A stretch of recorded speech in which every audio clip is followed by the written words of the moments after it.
Good morning friends. मैं ion बोल रहा हूँ आयन ट्रेडिंग टॉक से। और जैसे कि आप जानते ही हैं, आज है 6 तारीख नवंबर ऑफ 2020। और एस जी एक्स निफ्टी को अगर देखें तो S G x Nifty almost 12,100 12,172.80 points में आया है। और कुछ वोलेटिलिटी दिख रही है एस जी एक्स निफ्टी में अभी।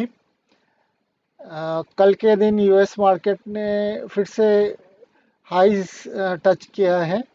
डाउ जोन्स ने ऑलमोस्ट 367.63 पॉइंट्स, एसएनपी ने 74.28, नैस्डैक ने 430.21 पॉइंट्स तक गए हैं। और एसएनपी 500 विक्स थोड़ा नीचे जा रहा है। ये एक बुलिश साइन अभी बता रहा है। यूरोपियन मार्केट भी काफ़ी अच्छा रहा है। आज सुबह अगर हम मार्केट को देखें, एशियन मार्केट्स को देखें, तो शंघाई और S Z S C component थोड़ा बहुत नेगेटिव है। और शंघाई हैंसेंग भी नेगेटिव दिखा रहे हैं। ताइवान तो पॉजिटिव है। कॉस्पी थोड़ा बहुत पॉजिटिव दिखा रहा है। तो ये हमको न्यूट्रल साइंस अभी दिखा रहे हैं। तो इसका मतलब ये हो सकता है कि थोड़ा बहुत अनसर्टेनिटी है यूएस में। अगर हम यूएस के तरफ ध्यान दें तो अभी बाइडेन अ, अभी भी लीड में है एंड मोस्ट प्रोबेबली वो जीत सकते हैं, क्योंकि थोड़े बहुत जो स्टेट्स हैं वहाँ पे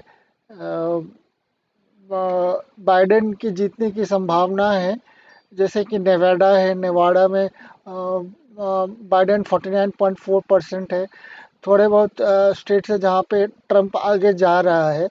लेकिन जैसे कि अनुमान लगाया जा रहा है, गूगल में बता रहा है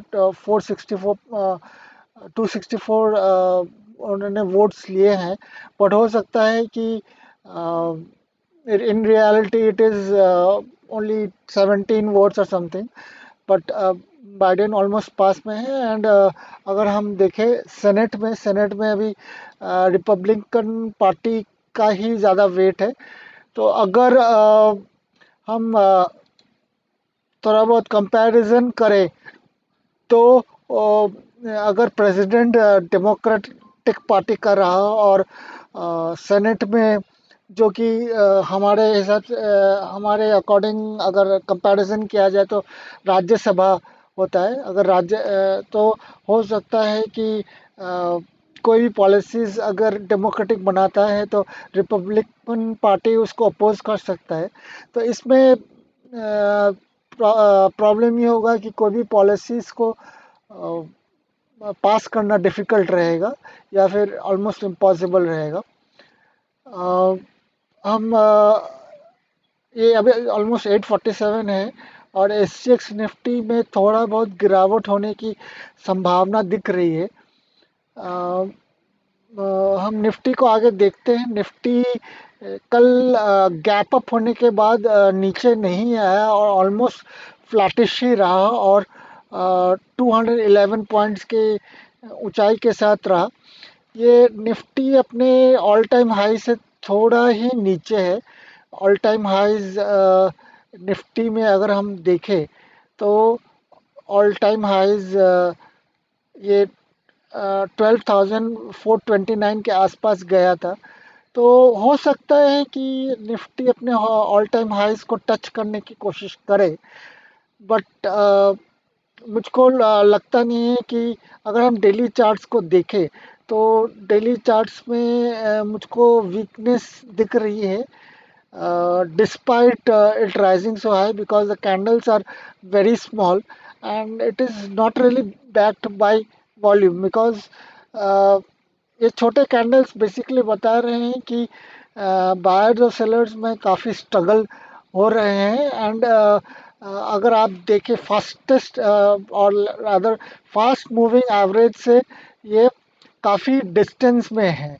और जब भी डिस्टेंस रहता है तो इसके गिरने की संभावना रहती है। बहुत सारे मेरे चैनल मेंबर्स पूछते हैं कि ऐसा क्यों लगता है कि मैं बियरिश हूँ। तो ये this is one of the reasons. मैंने दूसरा रीज़न ये बताया था कि जब भी डेमोक्रेटिक पार्टी आती है यूएस में, मार्केट में गिरावट आती है। तो ये कुछ कुछ रीजंस हैं। हम एफआईआई के बाइंग सेलिंग को भी देख सकते हैं। बट अभी हम अ, आगे बढ़ते हैं, बैंक निफ्टी को भी देखते हैं। बैंक निफ्टी ने सिमिलर स्टोरी दिखाया और ऑलमोस्ट 541 550 पॉइंट्स ऊपर गया था। अगर इसका डेली चार्ट हम देखें तो ये भी अपने फास्ट मूविंग एवरेज से दूर है, और इस हिसाब से इसमें भी गिरावट आनी चाहिए। तो ये दो दो तीन फैक्टर्स को मैं कंसिडर कर रहा हूँ बियरिश रहने के लिए। अ, और जब तक ये एलिगेटर के जॉ के नीचे नहीं आता है, मैं बेरिश पोजीशन लूंगा नहीं बैंक निफ्टी में। जैसे मैंने कल कहा था कि ये जैसे ही ये पैटर्न बनता है, ऐसे पैटर्न बनता है तो इसमें ये गिरावट आती है। तो इसके लिए इंतज़ार कीजिए और राइट अपॉर्चुनिटीज़ के लिए वेट कीजिए। जैसे ही, और मैंने जैसे एडवांस डिक्लाइन का भी यहाँ पे मैप किया है, तो एडवांस डिक्लाइन में आप देख सकते हैं कि एडवांस होने के बाद धीरे धीरे डिक्लाइन हुआ है। इसका मतलब एडवांस डिक्लाइन रेशियो ऑलमोस्ट 1.2508 के आसपास है। तो आप अगर ये रेशियो डिक्लाइन की तरफ ज़्यादा दिखा रहा है, इसका मतलब ये है कि हमको ज़्यादा केसेस में डिक्लाइन मतलब नीचे की तरफ ही जाता है। और अभी बैंक निफ्टी में मुझको लगता है ज़्यादातर हेड एंड शोल्डर का मूवमेंट आया है। हम एसएनपी को भी देखेंगे तो एसएनपी ने जहाँ पे उछाल आई थी, फिर देर रात गिरावट हुई, फिर ये उछाल आया, फिर गिरावट हुई। इसका मतलब काफ़ी वॉलेटिलिटी है हमारे यूएस मार्केट्स में। नैस्डैक में भी इसी तरह का एक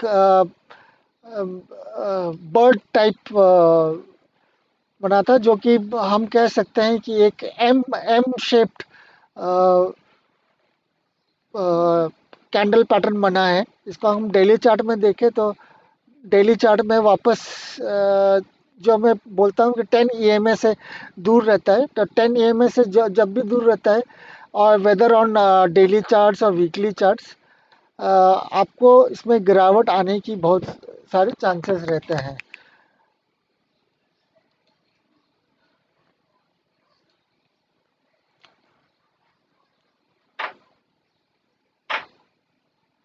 अभी डाउ जोन्स को अगर हम फ्यूचर्स देखें तो इसमें कभी ऊपर कभी नीचे जा रहा है, तो वोलाटिलिटी है मार्केट में। तो हम कुछ और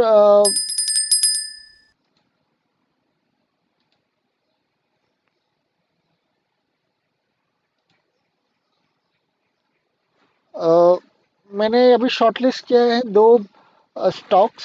इसको अगर हम डेली चार्ट्स में देखें तो, सॉरी डेली चार्ट में 30 मिनट्स के चार्ट में देखें, और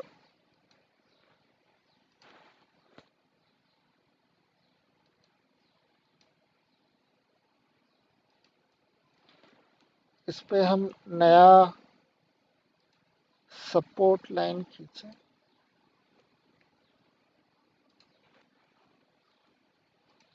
तो आप देख सकते हैं कि जिंदल स्टील में after touching this support line ये ऊपर की तरफ जा रहा है। तो आप इसमें लॉन्गिश व्यू रख सकते हैं। कल के जो भी मैंने स्टॉक्स बताए थे, इसमें काफ़ी ऊंचाई आई थी।